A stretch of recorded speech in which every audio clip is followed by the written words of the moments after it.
نحمدہ و نصلی علی رسول الکریم اما بعد اعوذ باللہ من الشیطان الرجیم بسم اللہ الرحمن الرحیم قل ربی اما ترینی ما یوعدون ربی فلا تجعلنی فی القوم الظالمین وإنا علی ان نریک ما نعدهم لقادرون ادفع بالتی ہی احسن السیئۃ نحن اعلم بما یصفون وقل رب اعوذ بک من همزات الشیاطین واعوذ بک رب ان یحضرون حتی اذا جاء احدهم الموت قال رب ارجعون لعلی اعمل صالحا فیما ترکت کلا انہا کلمۃ هو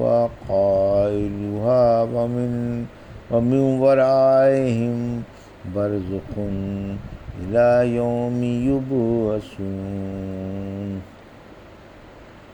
ابھی آپ نے سورہ مومنون کی آیت 93 سے 100 تک کی تلاوت سماعت فرمائی۔ ان آیتوں کا ترجمہ اور تفسیر اس طرح ہے: قل رب اما ترینی ما یوعدون آیت 93، ربی فلا تجعلنی فی القوم الظالمین آیت 94، وإنا علی ان نریک ما نعدهم لقادرون آیت 95، ادفع بالتی ہی احسن السیئۃ نحن اعلم بما یصفون آیت 96، وقل ربی اعوذ بک من همزات الشیاطین آیت 97، واعوذ بک رب ان یحضرون آیت 98۔ ترجمہ: آپ دعا مانگیں کہ اے رب اگر تو مجھے وہ عذاب دکھا دے جن کا ان سے وعدہ کیا جا رہا ہے تو اے رب مجھے ان ظالموں میں سے نہ کرنا، یقیناً ہم آپ کو وہ چیز دکھانے پر خوب قادر ہیں جس کا ہم نے ان سے وعدہ کر لیا ہے۔ آپ برائی ایسے طریقے سے دور فرمائیں جو سرتاپائے احسن ہو۔ جو کچھ یہ کہہ رہے ہیں ہمیں خوب معلوم ہے۔ آپ دعا مانگیں کہ اے رب میں شیطانوں کے وسوسوں سے تیری پناہ مانگتا ہوں اور اس بات سے بھی کہ وہ میرے پاس آ جائیں۔ یہ تھا ترجمہ سورہ مومنون کی آیت 93 سے 98 کا۔ تفسیر: آیت 93-94 آڑے وقت دعا مانگنے کا حکم۔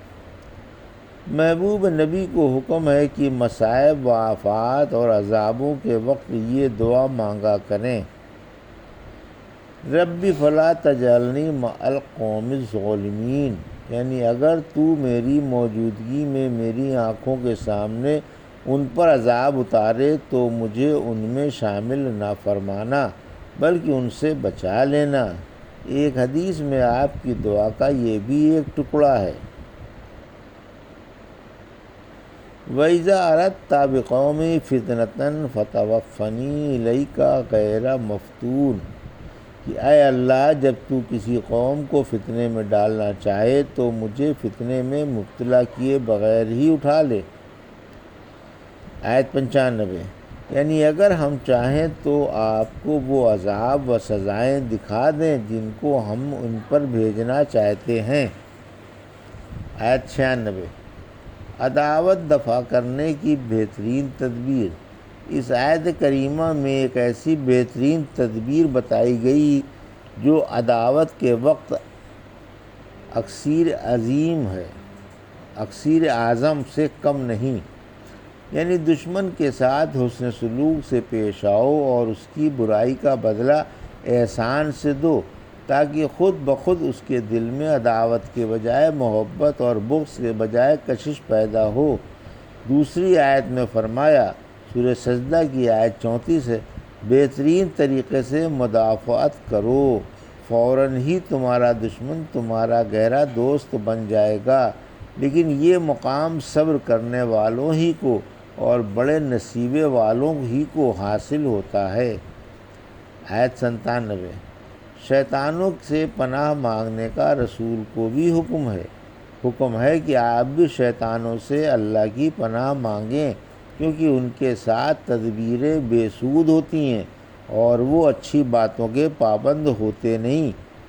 ہم نے استعاذہ کی تفسیر میں لکھا ہے کہ رسول اللہ صلی اللہ علیہ وسلم اعوذ باللہ من الشیطان الرجیم من حمزۃ ونفخہ ونفثہ پڑھا کرتے تھے۔ شیطانوں کو بھگانے کے لیے کام سے پہلے بسم اللہ کا حکم۔ آیت 98۔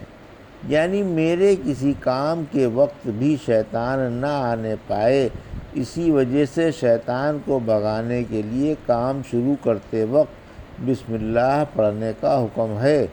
کھانے پینے، صحبت کرنے اور جانور ذبح کرنے کے وقت بسم اللہ کے پڑھے جانے کی یہی حکمت ہے۔ رحمت عالم صلی اللہ علیہ وسلم یہ دعا پڑھا کرتے تھے: اللہم انی اعوذ بک من الحزن و اعوذ بک من الہدم و من الغرق و اعوذ بک من ان یتخبطنی الشیطان۔ اے اللہ، میں بوڑھاپے سے تیری پناہ مانگتا ہوں، اور دیوار وغیرہ کے گرنے سے تیری پناہ مانگتا ہوں، اور ڈوبنے سے تیری پناہ مانگتا ہوں، اور خاص کر اس بات سے تیری پناہ مانگتا ہوں کہ مرتے وقت شیطان مجھے بہکانے نہ پائے۔ حتیٰ اذا جاء احدهم الموت قال رب ارجعون۔ آیت 99۔ لعلی اعمل صالحا فیما ترکت کلا انہا کلمۃ هو قائلها ومن ورائہم برزخ الی یوم یبعثون۔ آیت 100۔ ترجمہ: آخر کار جب ان میں سے کسی کو موت آنے لگتی ہے تو کہنے لگتا ہے کہ اے رب، مجھے لوٹا دے تاکہ میں اس دنیا میں جا کر جسے میں چھوڑ آیا ہوں اچھے عمل کروں۔ ہرگز نہیں، یہ صرف ایک بات ہے جس کو یہ کہہ رہا ہے، اور ان کے پیچھے اٹھائے جانے کے دن تک ایک برزخ ہے۔ یہ تھا ترجمہ آیت 99 اور 100 کا تفسیر۔ آیت 99۔ سکرات کے وقت کافروں کی تمنائیں۔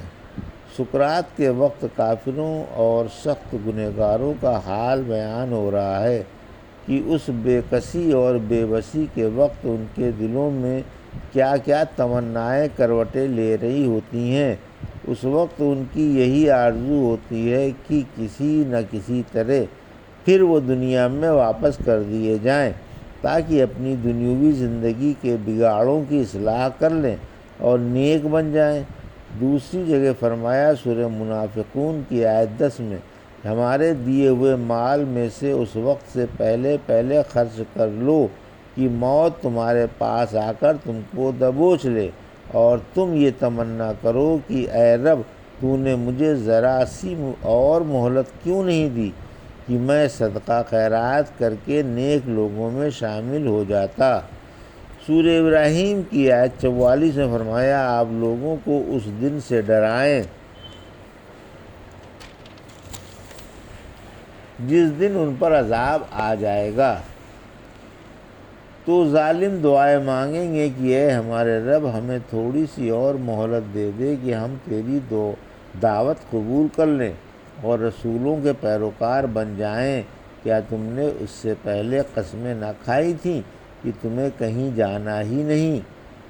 سورہ اعراف کی آیت 53 میں: جس دن اس کا آخری نتیجہ پیش آ جائے گا تو جو اس کو پہلے ہی سے فراموش کر چکے تھے کہیں گے، واقعی ہمارے رب کے پیغمبر سچی سچی باتیں لائے تھے، سو اب کیا کوئی ہمارا سفارشی ہے جو ہماری سفارش کر دے، یا کیا ہم پھر واپس بھیجے جا سکتے ہیں تاکہ اپنے کیے ہوئے عملوں کے خلاف کریں؟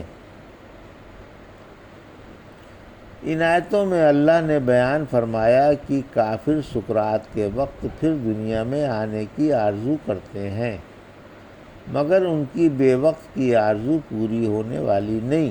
پھر نہ صرف سکرات کے وقت دنیا میں آنے کی تمنا کریں گے، بلکہ قبروں سے اٹھنے کے وقت، رب کے سامنے پیش کیے جانے کے وقت، اور جب جہنم میں دھکیلے جائیں گے اس وقت بھی یہی تمنا کریں گے۔ آیت 100۔ ان کی یہ تمنا ہرگز پوری نہ ہوگی، یہ تو ان کا صرف کہنا ہی کہنا ہے جو ہر ظالم کہا کرتا ہے، یا ان کی یہ تمنا اس لیے قبول نہ ہوگی کہ یہ ایک ایسا کلمہ ہے جس پر عمل ہونے والا نہیں۔ اگر یہ دنیا میں لوٹا دیے جائیں تو پھر وہی کریں گے جو پہلے کیا کرتے تھے، اور جھوٹ ثابت ہو جائے گا۔ سورہ انعام۔ اگر یہ لوٹا دیے جائیں تو جن باتوں سے انہیں روکا گیا ہے وہی کریں گے، یقیناً یہ جھوٹے ہیں۔ کافر بیوی بچوں میں آنے کی، یا خاندان میں رہنے کی، یا زر و جواہر کی، یا اپنی ہر طرح کے ارمان بر آنے کی تمنائیں کریں گے۔ واقعی اس شخص پر اللہ کی بڑی مہربانی ہے جو آج ہی زندگی میں نیک عمل کر رہا ہے، جس کی کافر عذاب دیکھ کر تمنا کرتے ہیں۔ برزخ کا عذاب۔ اس آیت میں ظالموں اور کافروں کو ڈرایا جا رہا ہے کہ ان پر عالم برزخ میں بڑے بڑے عذاب ہوں گے۔ فرمایا، سورہ جاثیہ کی آیت 10 میں ان کے پیچھے جہنم ہے۔ سورہ ابراہیم کی آیت 17 میں فرمایا اس کے پیچھے سخت عذاب ہے، پھر ان پر عالم برزخ کا عذاب قبروں سے اٹھنے تک ہوگا۔ حدیث میں ہے کہ یہ زمین یعنی قبر میں برابر عذاب میں رہیں گے۔ یہ تھا سورہ مومنون کی آیت 93 سے 100 کا ترجمہ اور تفسیر جو بھی آپ نے سماعت فرمائی۔ بارک اللہ لی و لکم فی القرآن الحکیم و نفعنی ایاکم برایات الذکر الحکیم۔